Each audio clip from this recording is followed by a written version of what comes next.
পরিষ্কার শোনা যাচ্ছে?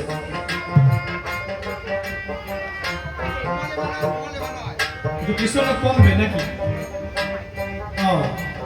একটু কমাই দাও, আমারই খারাপ লাগতেছে তো। মা মাসিকের কি খবর?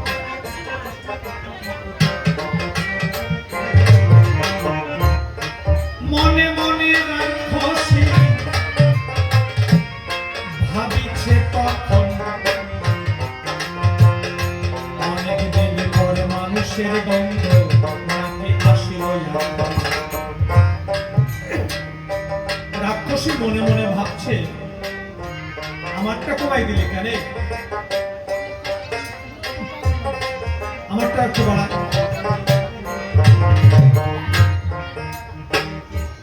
রাক্ষসী মনে মনে ভাবছে যে এই রাস্তায় তো মানুষ যায় না, তা আজকে কেন হঠাৎ আমার নাসিকায় মানুষের গন্ধ ভেসে আসে? মামা, রাস্তা কটা আমাগো? বহির্জগতে রাস্তা হচ্ছে দুটো। সে দুটো পথ কি? একটা পথ হচ্ছে সুপথ, একটা হচ্ছে কুপথ, তাই না? আর অন্তর্জগতে তিনটে পথ আছে, আর সেই পথ দিয়ে সাধুরা যাতায়াত করে। কিন্তু আজকে রাক্ষসী মনে মনে ভাবছে, রাক্ষসী কোন পথে থাকে? যে পথ কুপথ, ওই পথটা ভালো না, সেখানে রাক্ষসী থাকে। কিন্তু রাক্ষসী মনে মনে ভাবছে যে এই পথে তো মানুষ আসে না, কিন্তু আমার নাসিকায় কেন মানুষের গন্ধ ভেসে আসে? আমার রাক্ষসী কারা মাগো? মেয়ে ছেলে হচ্ছে রাক্ষসী, আর বেটা ছেলে হচ্ছে রাক্ষস। কিন্তু সাধুগুরু বৈষ্ণবগণ বললেন, সব মেয়ে ছেলে রাক্ষসী নয়, আবার সব বেটা ছেলেও কিন্তু রাক্ষস নয়। তাহলে রাক্ষসী কারা? কাম কামনায় দেহ যাদের ভরা থাকে সর্বক্ষণ, রাক্ষসী বা রাক্ষসী বলে মনিগণ করেছে বর্ণ। দেখবেন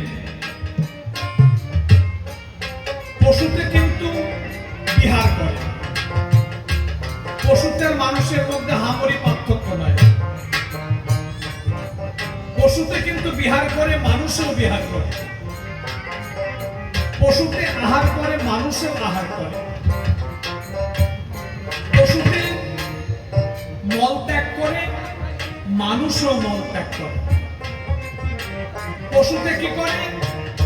নিদ্রা যায়, মানে ঘুমায়, মানুষও ঘুমায়। তাহলে এই মানব জন্ম, মনুষ্য জন্ম যে দুর্লভ জন্ম, একথা কেন বললেন? এই পশু এবং মানুষের মধ্যে একটা জিনিস ফারাক আছে, সেটা কি? মানুষ ভালো মন্দ বুঝতে পারে, তাই না? মানুষ কাকে কয় আগে জানতে হবে। মানুষ আকার ধারণ করলেই কিন্তু মানুষ বলে না এই সমাচার। মানুষ হয়ে মানুষের কর্ম যদি কেউ না করে, পশু বলে ব্যাখ্যা করে। দেখো এই সরাসরি আমাকে পশু বলবে। যাই হোক, যে কথায় ছিলাম, রাক্ষসী মনে মনে ভাবছে এই পথে তো মানুষ আসে, হঠাৎ আমার নাসিকায় কেন মানুষের গন্ধ ভেসে আসে? কিন্তু কে দেখেছে? বিশ্বামিত্র মুনি দেখেছে ওই যে রাক্ষসী আসছে। তাই ভয়ে কাচুমচু হয়ে রাম লক্ষণকে ডেকে বলছে, ও রাম লক্ষণ, রাম লক্ষণ, ওই দেখো বাবা, সেই তারকা রাক্ষসী, এক্ষুনি ওকে করণী ধর। ও কি ধাইল ধানকি রাম, ধনুকে দিয়ে চড়া কপি। ধাইল ধানকি রাম, ধনুকে দিয়ে চড়া কপি। ধাইল ধানকি রাম, কন্ডি রেখা, কন্ডি রেখা দিয়ে তখন দাঁড়ালো দুই ভাই। ও কি ধাইল ধানকি রাম, কন্ডি রেখা দিয়ে তখন দাঁড়ালো দুই ভাই। ও কি ধাইল ধানকি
রাক্ষসকে নিধন করে বিশ্বামিত্র মুনি রাম লক্ষ্মণকে সঙ্গে করে আবার যাত্রা করেছে। রাম লক্ষ্মণকে সঙ্গে লয়ে রাখো করিল গমন, অহল্যা পাশানি হয়ে আসে যে রণ। ধীরে ধীরে রাম লক্ষ্মণকে নিয়ে মুনি বড় যায়, অহল্যা পাশানি হয়ে আসে যে জায়গায়। বিশ্বামিত্র মুনি রাম লক্ষ্মণকে নিয়ে কোথায় গেছে? অহল্যা পাশানি হয়ে যেখানে আছে সেখানে গেছে। সেখানে গিয়ে বলছে, তুমি শোনো শোনো ওগো রাম, রাম কমল লোচন, পাষাণঙ্গে তোমার চরণ ধুলি করো হে অর্পণ। এই কথা শুনে প্রভু তখন গোসাইকে ডেকে এবার ওই পাষাণখানি বলো হে আমায়। বিশ্বামিত্র মুনি বললেন, বাবা তোমার চরণ ধুলি একবার পাষাণ অঙ্গে দাও, দেখবো এই পাষাণ মানবী আকার ধারণ করে আসতে মানবী আকার ধারণ করে বৈকুণ্ঠে চলে যাবে। কিন্তু ভগবানের রামচন্দ্র বললেন, গোসাই আমি চরণধুলি দেব, কিন্তু তার আগে বলতে হবে ওই পাষাণখানি কে। তাই বিশ্বামিত্র মুনি বললেন, তুমি শোনো শোনো ওগো রাম, করয় অবধান, গৌতম মুনির স্ত্রী অহল্যা আমি বলি না এখন। এই কথা শুনে প্রভু তখন বলছে গোসার ধারে, অবশ্যই কোন প্রকারে চরণ ধুলি দেব না তাহার দোষী নেই। প্রভু রামচন্দ্র বললেন, গোসাই না না, আমি কোন প্রকারে চরণ ধুলি দিতে পারবো না। কেন? অত ব্রাহ্মণের শির করে আমি চরণ ধুলি দিতে পারবো না কোন প্রকার। এই কথা শুনে বিশ্বামিত্র মুনি বিপদে পড়ে গেলেন। তাই রামকে বললেন, ও রাম এক কাজ করো বাবা। বলে কি? তোমরা পাষাণে ঘিরে দুই ভাই করো হে নর্তন। এরপরে কি ঘটনা ঘটেছে আমি বলিব এখন। পাষাণে ঘিরে দুই ভাই দেখো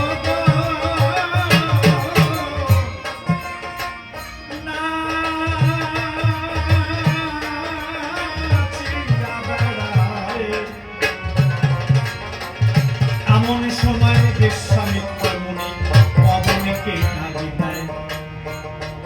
এবার পাষাণ ঘিরে দুই ভাই দেখো নাচিতে লাগিল, পবনে উড়িয়া ঘোরা দেখো পাষাণে পড়িল। পাষাণেতে পড়িল যখন রামের চরণে ধুলি, নিমেষেতে পাষাণখানি হইল মানবিনী। মানবিনী হইয়া অহল্যা প্রভুকে দেখতে পায়, নয়নে জলে ভেসে ভেসে প্রণাম জানায়। প্রভু বলে, ওগো অহল্যা আমি বলি তোমার ভাবে, মনানন্দে যাত্রা করো তুমি বৈকুণ্ঠ নগরে। প্রণামে করে অহল্যা তখন করিল গমন, বৈকুণ্ঠেতে গিয়ে অহল্যা দিল দর্শন। অহল্যা প্রভুর কৃপা পেয়ে বৈকুণ্ঠে যাত্রা করেছে। এদিকে বিশ্বামিত্র মুনি রাম লক্ষ্মণকে নিয়ে কোথায় এসে দাঁড়িয়েছে?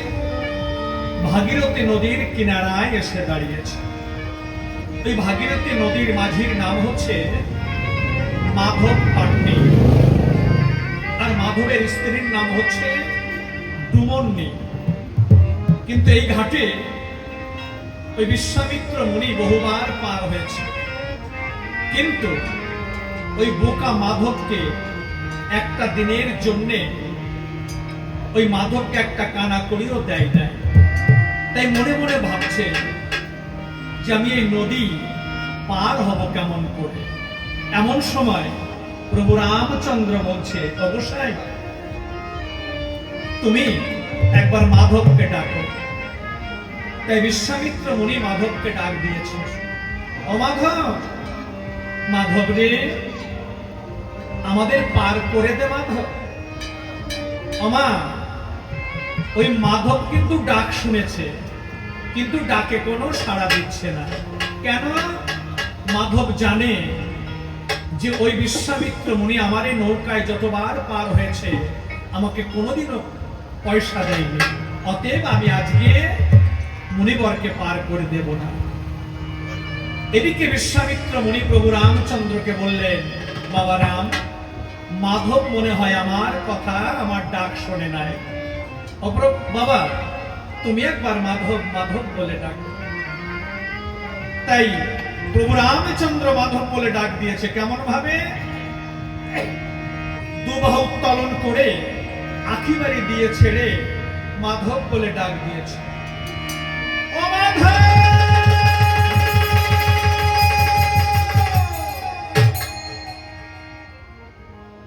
মাধব রে, ও মাধব, আমাদের পার করে দে বাবা।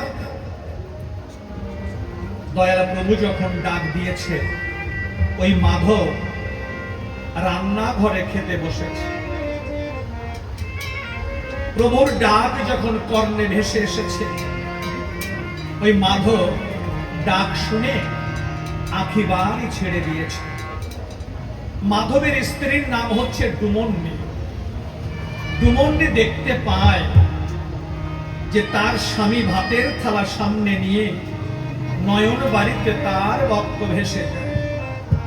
আমা, দেখবা, যদি কারো স্বামী কাঁদতে কাঁদতে ঘরে আসে আর তার স্ত্রী যদি দেখতে পায় যে তার স্বামীর চোখের জলে বুক ভেসে যায়, ওই স্ত্রী ওই স্বামী কেন কাঁদছে, কি জন্যে কাঁদছে, ও কথা শোনার সময় তার থাকে না। স্বামীর চোখের জল দেখে তার স্ত্রীও কেঁদে দেয়। আজকে ডুমন্নি মনে মনে ভাবছে যে আমি মনে হয় কোনো অন্যায় করেছে, অপরাধ করেছে। তাই হাত জোড় করে বলছে, ও প্রভু, তুমি কাঁদছো কেন বলো? তুমি তো ভাতের থালা সামনে নিয়ে কখনো কাঁদো না। মাধব বলছে, ওরে ডুমন্নি, আজকে আমি কাঁদছি কেন জানিস? আমার মনে বলছে আমার ঘাটে মনে হয় কোনো নতুন মানুষ এসেছে। ও ডুমন্নি, তুই এই ভাত তুলে রাখ, আমার আর খাওয়ার সময় নেই রে ডুমন্নি। আমা, কত তো সত্যি কথা মাগো। একবার সে যখন ডাক দেয় না, এই মায়ার সংসারে ভাত খাবার সময় থাকে না। আজকে আমার বাবাকে ডাক দিয়েছে, তাই তো এত সুন্দর সংসার। এমনকি যে মানুষটাকে ছোট্টবেলায় হাত ধরে এই সংসারে এনেছিল, সে মানুষটার কথাও আমার বাবার মনে নেই। তাই মাধব কি করেছে? ভাতের থালার সামনে নিয়ে ডুমন্নিকে বলছে, মাধব, মাধব বলে বলে ডাকে, ওরা আমি কমলা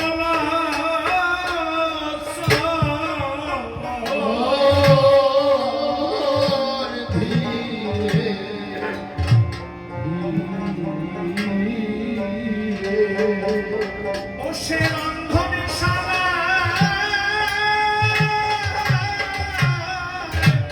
বসে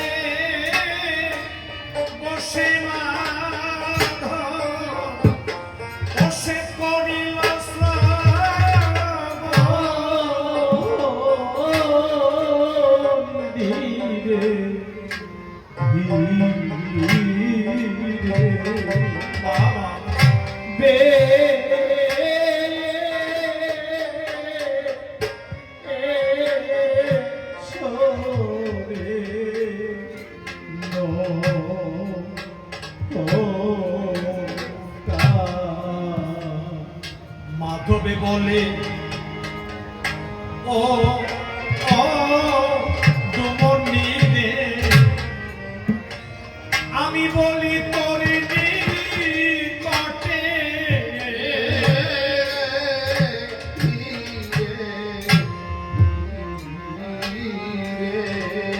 ওরে আমার ওই ঘাটে এসেছে নতুন বাবু, আমি বলি যে তোর ধারে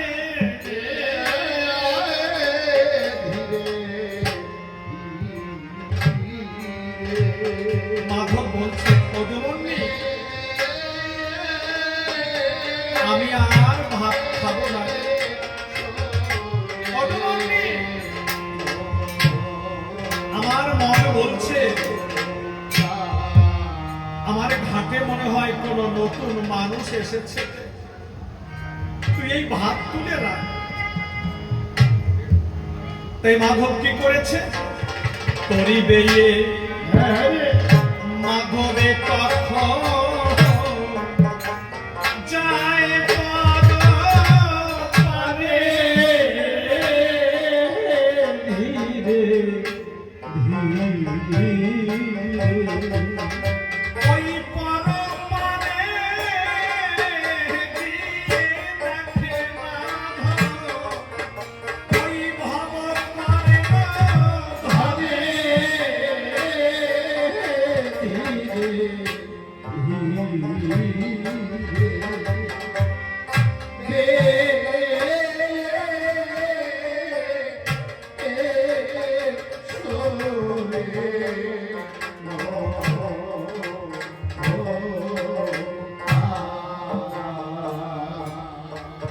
এই বোকা মাধব তার সেই ছোট্ট নৌকাটা বাইতে বাইতে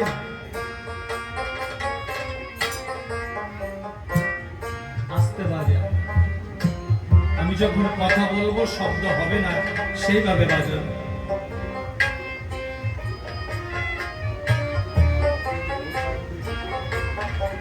মাধব তার ছোট্ট নৌকাটা বাইতে বাইতে যখন ওপারে গেছে, বিশ্বামিত্র মুনি ডেকে বলছে ও মাধব, মাধব রে তোর ভাগ্যটা আজকে ভালো রে মাধব, ওই দেখ তোর ওই ছোট্ট নৌকায় আজকে গোলকের ভগবান পার হতে এসেছে। মাধব বলল মুনিবর, উনি যে গোলকের ভগবান আমি তা বুঝবো কেমন করে? বিশ্বামিত্র মুনি বললেন ওরে বোকা, এই জন্যে তো গ্রামের সবাই তোকে বোকা মাধব বলে ডাকে। ও মাধব, তুই বুঝবি কেমন করে শুনবি? মাধব বলল বলো মুনি। বিশ্বামিত্র মুনি বললেন ও মাধব, তোর মনে আছে বাবা? বলে কি? তোর ওই নদীর বাঁধে একখানা পাষাণ ছিল, তোর মনে আছে? মাধব বলল হ্যাঁ মুনিবর, আমার মনে আছে। বলল যা একেবারে গিয়ে দেখে আয়, ওই প্রভুর চরণ স্পর্শে আজকে সেই পাষাণী মানবী আকার ধারণ করে বৈকুণ্ঠে চলে গেছে। মাধব বলল মুনিবর না না,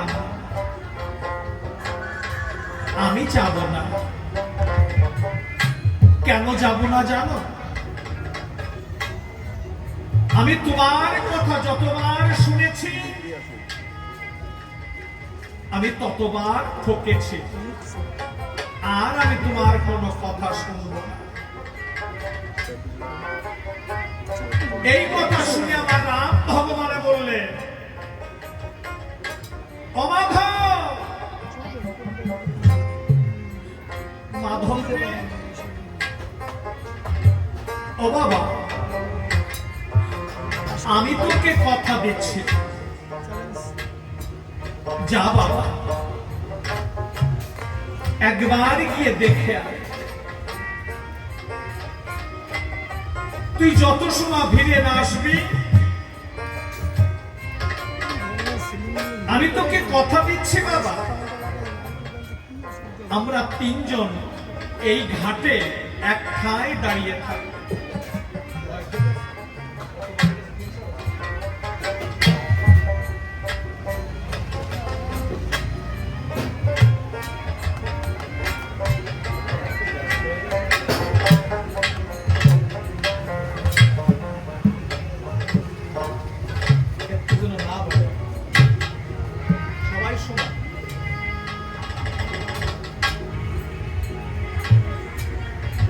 আজকে ভগবান রামচন্দ্র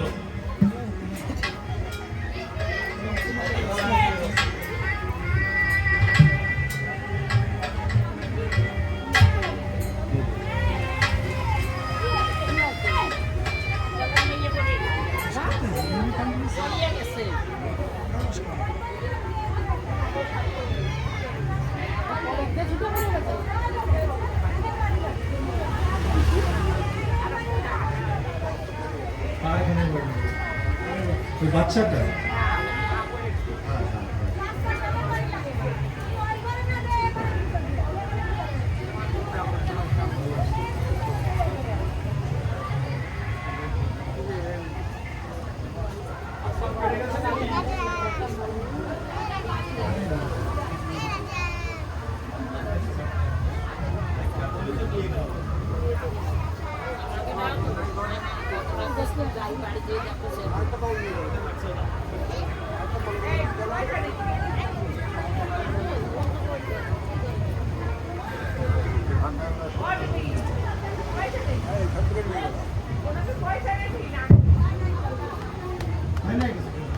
জয় হরি বল। মা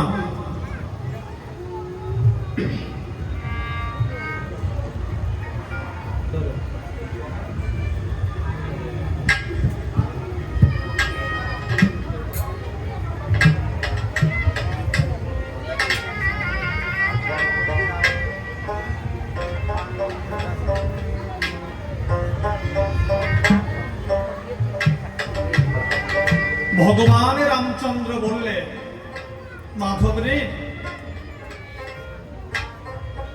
আমি তোকে কথা দিচ্ছি বাবা, এই বাচ্চাদের এক জায়গায় করো না, একদম না। এগুলো বোঝো না কেন? তোমার সামনে বসে দুজন খেলা করছে, বোঝো না? আমি বারবার বলেছিলাম এখানে বসে কেউ উঠবে না, আর উঠলে পরে এখানে কেউ বসবে না। গান গাইতে না অনেক কষ্ট হয়, আর কষ্টটা বড় কথা নয়। গৃহস্থ কিন্তু আমাকে অনেক পয়সা দিয়ে নিয়ে এসেছে ঠাকুরের নাম করার জন্য। নাম যদি আমি সুষ্ঠুভাবে না করতে পারি, আর তোমরা যদি সুষ্ঠুভাবে না শুনতে পারো, তাহলে লাভ কি? কিচ্ছু লাভ নেই। একটু ভাবতে হবে, বসে পড়ে আমার মুখের দিকে তাকাও।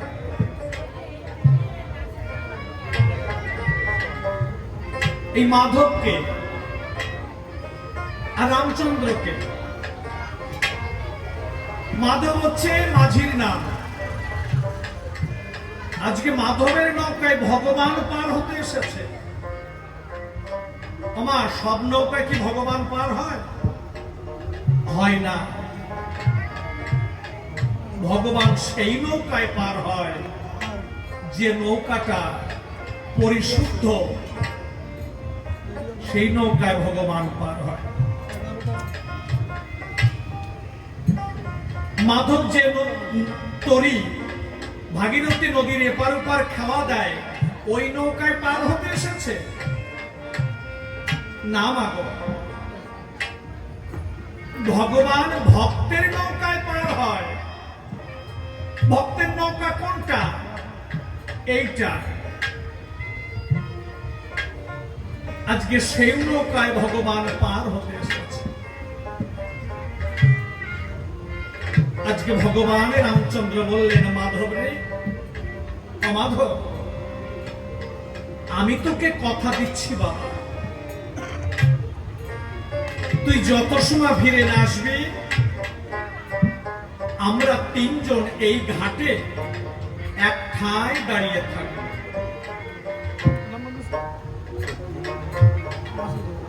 তাই মাধব কি করেছে?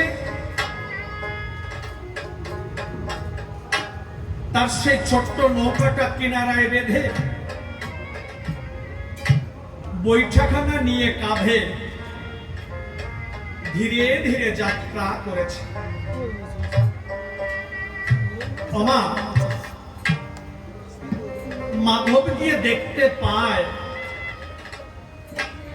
যেখানে পাষাণখানি ছিল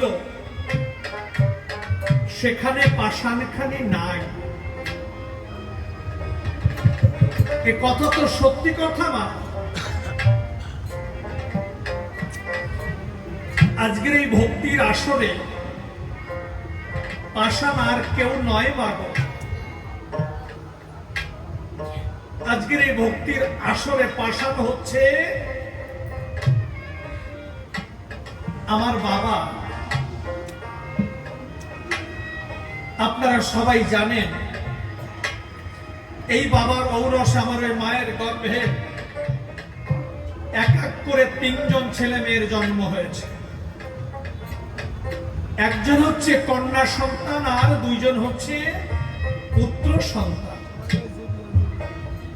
আজকে আমার ওই দিদি আর আমার ওই দুই দাদা যদি ঘরে গিয়ে দেখতে চায় যে ঘরে পাষাণখানি আছে নাকি, ওমা,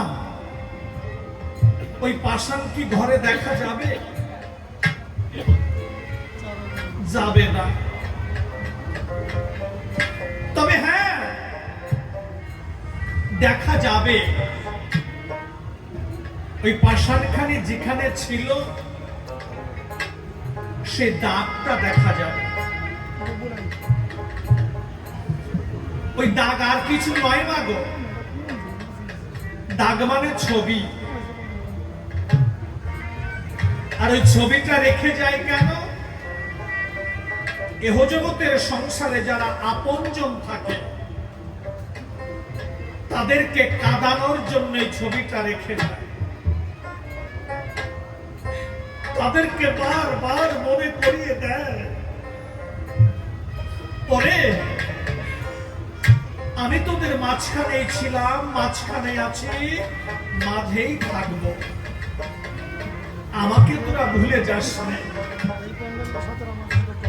তাই ওই মাধব কি করেছে? কাঁদতে কাঁদতে নদীর কূলে এসেছে। ওই নদীর কূলে এসে বিশ্বামিত্র মুনিকে ডেকে বলছে, ও মুনিবর, আমি ভেবেছিলাম আমি তোমাদের সবাইকে পার করে দেব, কিন্তু না, শুধু আজকে নয়, আমি কোনোদিনও তোমাদের পার করে দেব না। কেন জানো? সত্যযুগের পাষাণ যার চরণে স্পর্শে পাষাণী মানবী আকার ধারণ করে বৈকুণ্ঠে চলে যেতে পারে, আর তার চরণ ধরে যদি পড়ে আমার এই নৌকার পরে, আমার এই নৌকাটা যদি একবার মানুষ হয়ে যায়, তাহলে আমি যে গরিব মানুষ, আমার সংসারটা চলবে কেমন করে? তাই আমি বলছি তোমাদের পার করে দেব না। বিশ্বামিত্র মুনি বললেন, ও মাধব, তাহলে কি আমি অন্য ঘাটে রামলক্ষ্মণকে নিয়ে চলে যাব? মাধব আমার দুই চোখের জল ছেড়ে দিয়ে বলল, জানি না, আমি জানি না মুনিবর, আমি কিচ্ছু বলে দিতে পারবো। আমি শুধু এইটুকু জানি, তুমি রাম লক্ষ্মণকে নিয়ে কোন ঘাটে কার নৌকায় পার হবে আমি কিচ্ছু বলে দিতে পারবো না। তাই বিশ্বামিত্র মুনি কি করেছে, রাম লক্ষ্মণকে নিয়ে মুনি ঠাকুর দেখো অন্য ঘাটে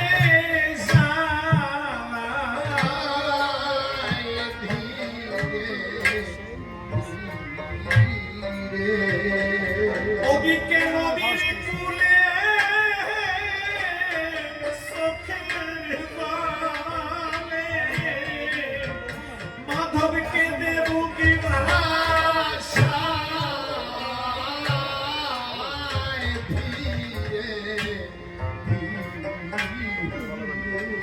বাবা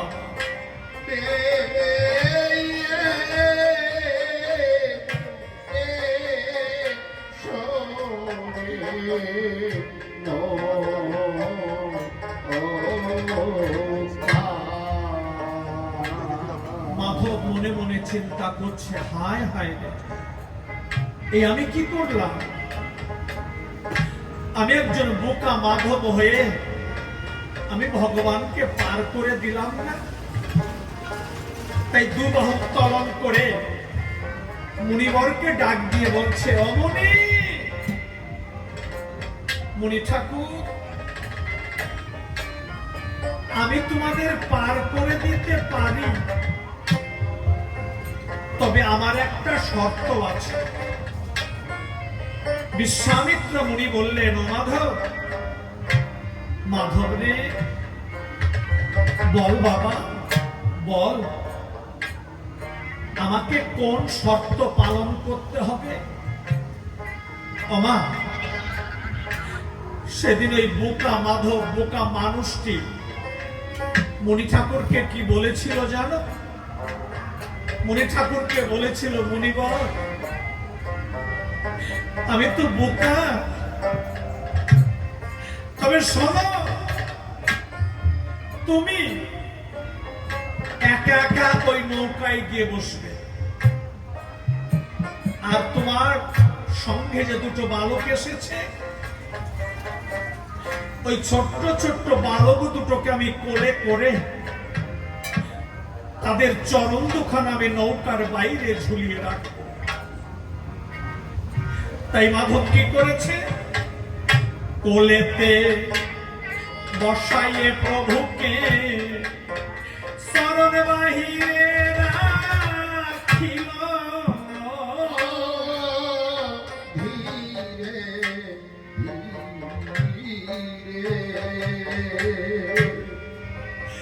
এই নয়ন যাবে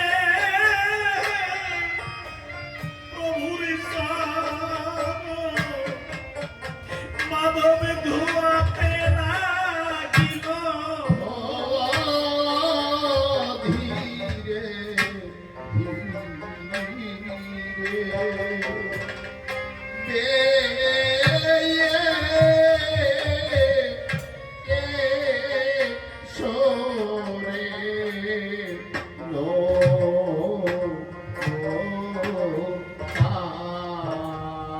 চোখের জল দিয়ে আজকে মাধব প্রভুর চরণ ধৌত করছে। চরণ ধৌত করতে করতে মাধব চিৎকার করে উঠেছে, বিশ্বামিত্র মুনিকে ডেকে বলছে, অমনি, বড় সর্বনাশ হয়ে গেছে গো, ওই দেখো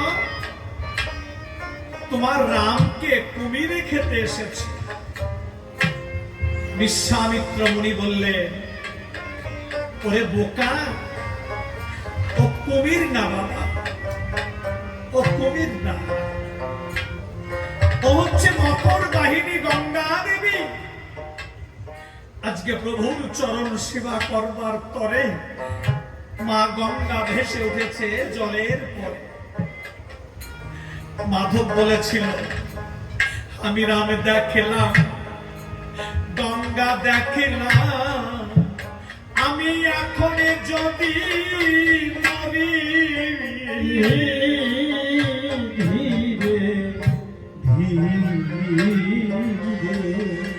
ওগো হাসিতে খেলিতে যাব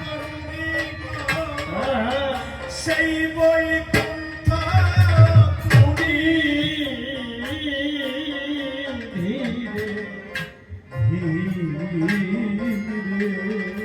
মা বাবা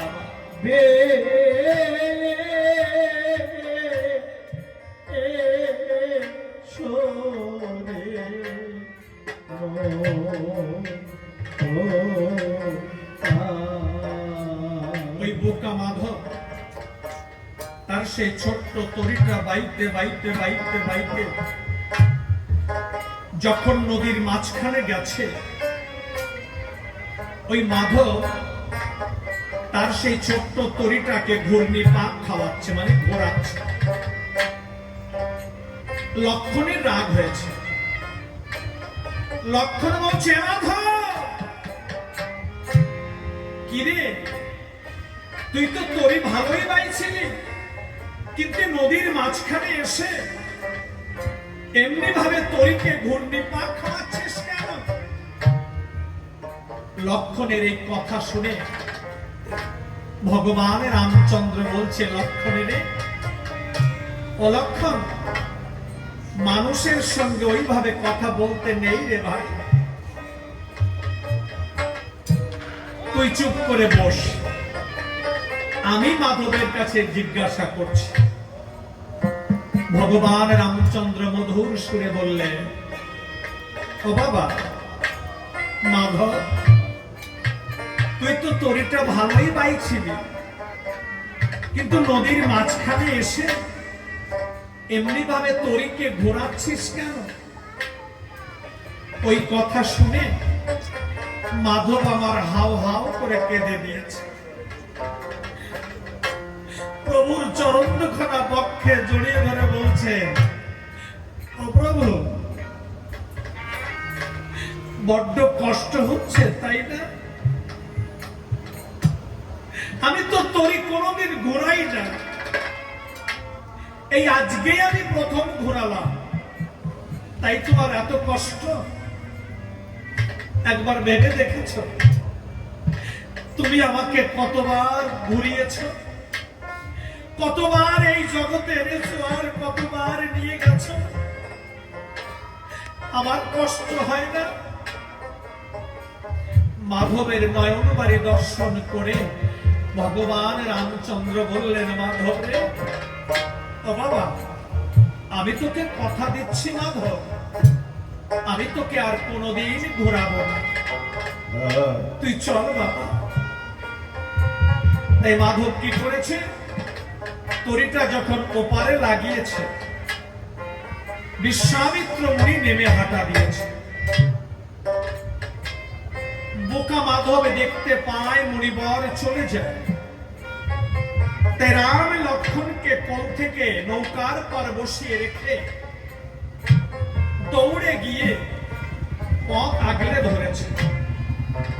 বলছে, অমনিবর, একই তোমাদের কত কষ্ট করে আমি পার করে দিলাম, আর আমাকে কড়ি না দিয়ে তুমি চলে যাচ্ছ, আমাকে কড়ি দিয়ে যাও।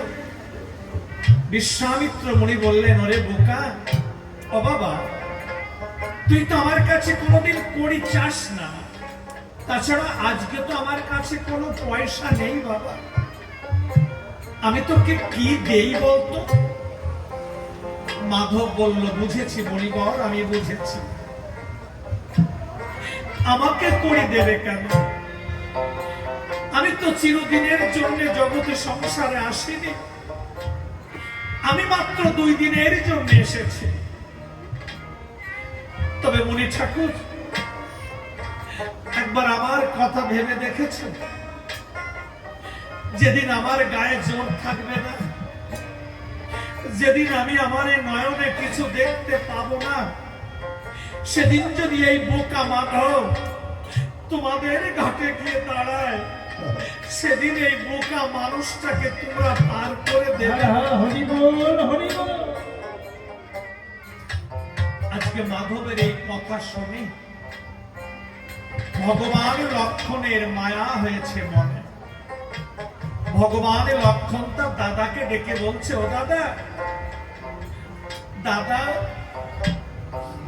আমার মন বলছে মাধব সত্যি সত্যি একজন গরিব মানুষ, তুমি এই মাধবকে কিছু দান করো দাদা। আমা, সেদিন ভগবান রামচন্দ্র মাধবকে কি দান করেছিল জানো? শরণ সোয়াইয়ে করিতে ও সে তীরেতে নামিল,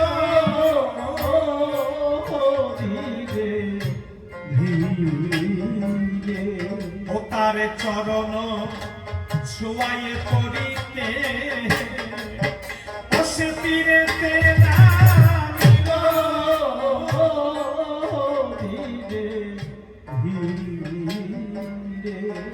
দেখো মাধবের এই কষ্টের তরি স্বর্গ,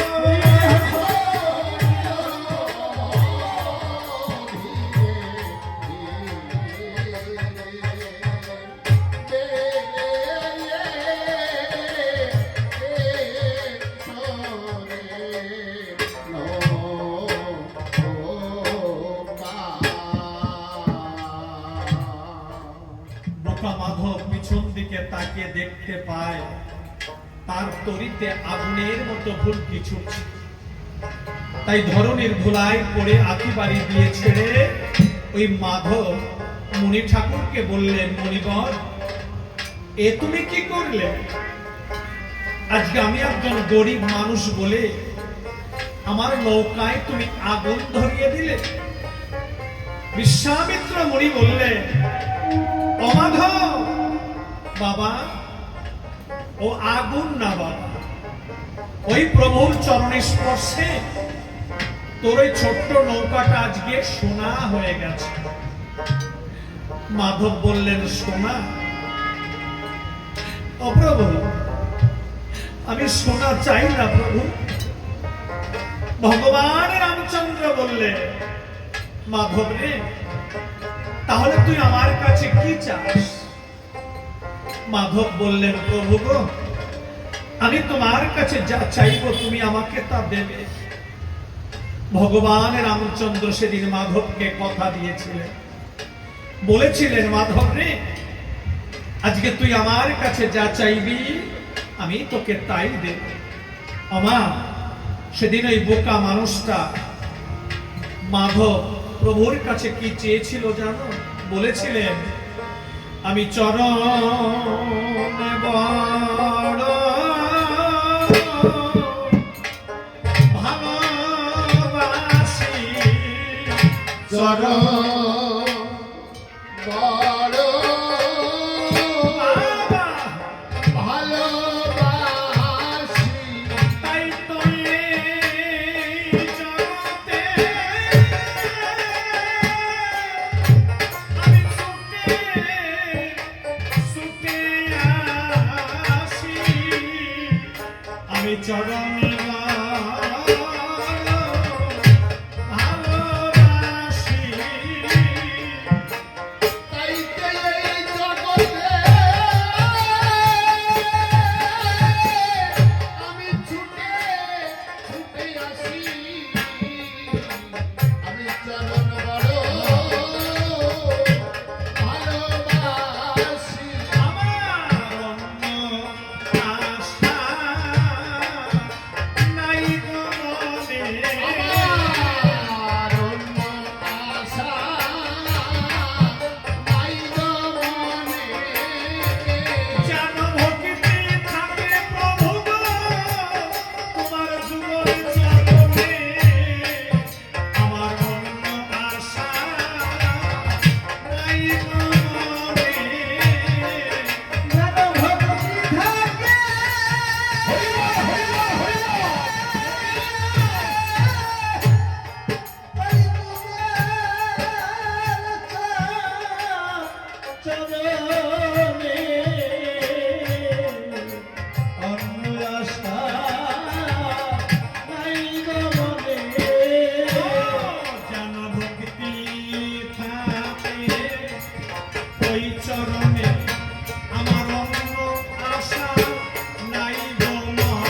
জানাও ভগবতী